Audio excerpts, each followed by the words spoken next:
What's going on, everybody? It's Ricky with Videohomicide, back with day 6 of the 31 Days of Horror.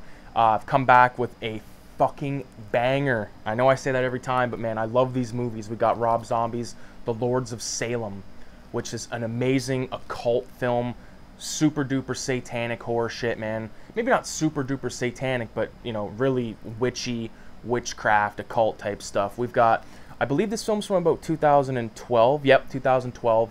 Rob Zombie, hot off the, you know, the success of, I believe, Halloween 2 might have been the film he made before that one. It might have been 31, which a lot of people, including myself, was very disappointed with 31, although I do believe I haven't seen it since it came out, so it's due to be rewatched. I need to rewatch that fucking movie, but man, Lords of Salem, to me, is just, when it first came out, I watched it, and I was like, so... It was so not what I expected. I mean, maybe the end of it was kind of what I expected in a way, but for the most part, the film just had this whole eerie vibe throughout the entirety of it, man. Like, I love that it's based in Salem. I love the history of the Salem witch trials and all that stuff. Really heavy-duty, you know, accusations back then, or like even just like a small little accusation could end you like being burnt at the stake. You know what I mean? If, like, let's say some fucking guy comes along and you don't want to suck his dick, and then all of a sudden he's like, oh, she's a witch. And then, like, what's she going to say? No, I'm not a witch. It's going to be the guy's word against the women. Back then, that's how it was, and it's fucking insane to think that. But I just feel like there was so many women that confessed to being a witch back then when they weren't, and that were murdered. It's very sad, you know what I mean, to think about it. But Lords of Salem is this film that heavily inspired one of my short films, Spiral Scratch, which I talked about during my review of Pieces back on day 4. I love the fact that this chick works at a radio station, gets this, you know, records delivered to her, and it's totally fucked up music, and it's very witchcrafty, and, you know, her apartment is really cool, and I like, you know, I just love, like, that painting of the moon on the wall. I think that's a George Méliès film. I think we watched that in film school back when I was at film school, but I really love this movie. I love how it's laid out. I love how there's these 3 witches, and I think one of them's Dee Wallace. I think Meg Foster is one of them, and I'm blanking out on the last one, but we get Ken Foree in this film. We get, I forget the dude's name, but he played the warden in 3 from Hell. What else was he in? He was also in Halloween 2. He was the guy that worked at the bar that had, like, the little leather gloves on, was the bouncer or whatever, and he ends up getting his head stomped in by Michael Myers. Love that guy.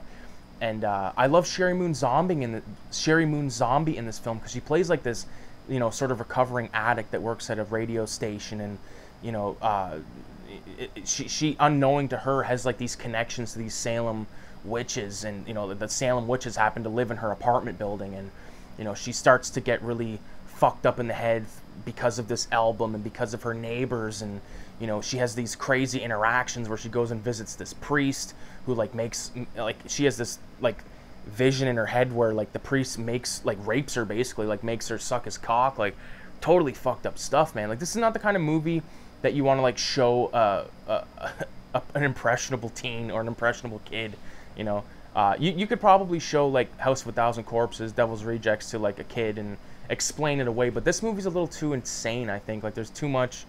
I mean, in Devil's Rejects, he kind of shoves a gun in the girl's pussy, like, without it actually penetrating, but, you know, Otis has that great line where he's like, I think your wife's pussy stinks still on my gun. Hope it doesn't rust the chamber, like, or rust out the barrel, whatever it was, man. But Lords of Salem, I think that the ending was such a shock to me because I was not prepared for it. And I remember when I was discussing this movie with my uncle when it first came out, and he was like, man, I said, how about that ending? That was fucked up, eh? And he was like, man, I wish the whole movie was like that.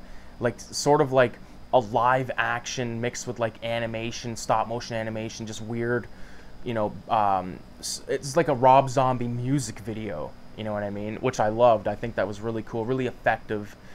Really good imagery. There's, like, that shot where, for some reason, I thought it was King Diamond from Merciful Fate, but it's not.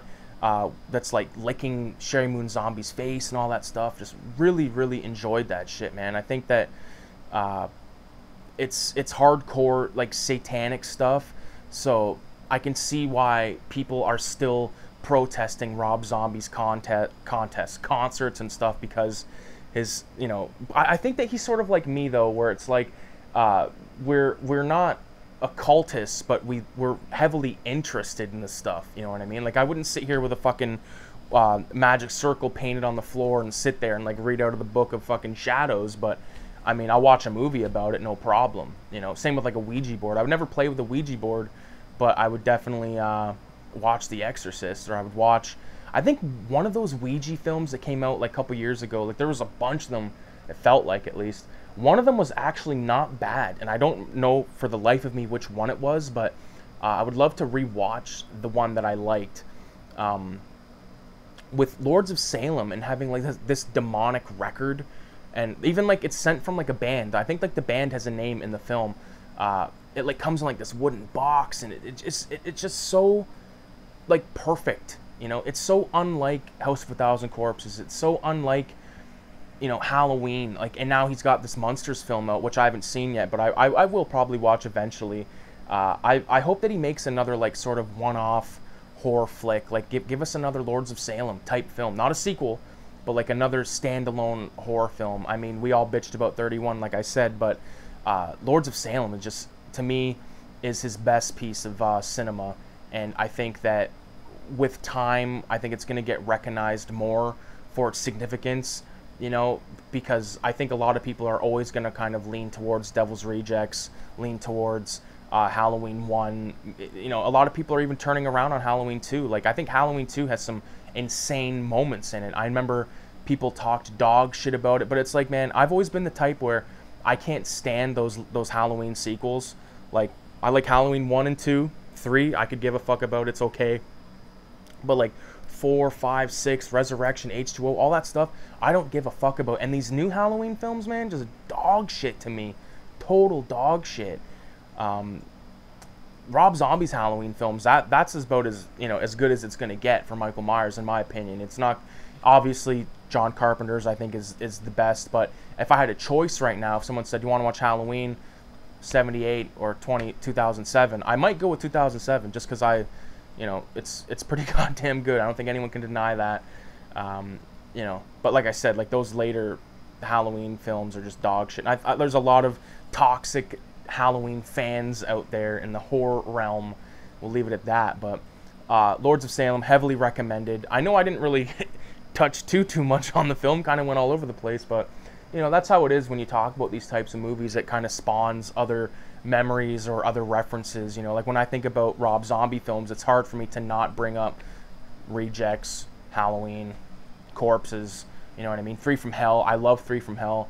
I didn't love the amount of sort of CG blood in that film, because I sort of I think Rob Zombie sort of prides himself on being like a blood guy, but, or maybe he doesn't, but at least I do, and I was kind of shocked when I seen that much CG blood. I think CG blood should not be in films. I think it looks like shit. You know, I think CG in general looks like shit, but sometimes you get a little bit of a gem that might surprise you in the slightest, you know what I mean?